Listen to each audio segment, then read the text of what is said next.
काफिले जमा हो रहे हैं। 31 को इंशाअल्लाह ये मार्च इस्लामाबाद में दाखिल होगा। और मैं आपको ये भी बताना चाहता हूं कि उनकी एक मुज़ाकराती टीम आई थी हमसे एनआरओ लेने के लिए।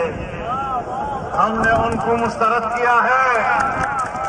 उनकी किसी किस्म की दरख्वास्त को हमने कबूल नहीं किया।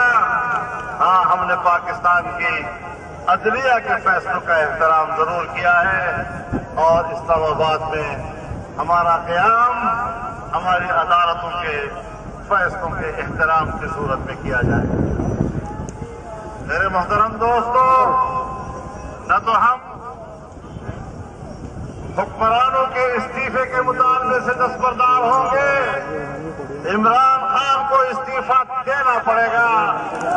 वो पाकिस्तान का हुक्मरान नहीं है, वो जबर और चोरी की बुनियाद पर हुक्मरान बना है और इंतखाबात में धांधली की बुनियाद पर आया है।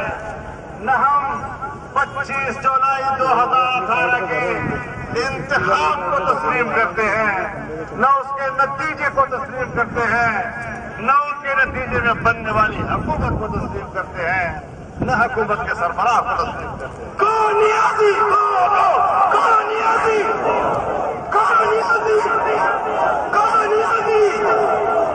विजिट कयो अवामी आवाज़ मीडिया ग्रुप की वेबसाइट awamiawaz.pk।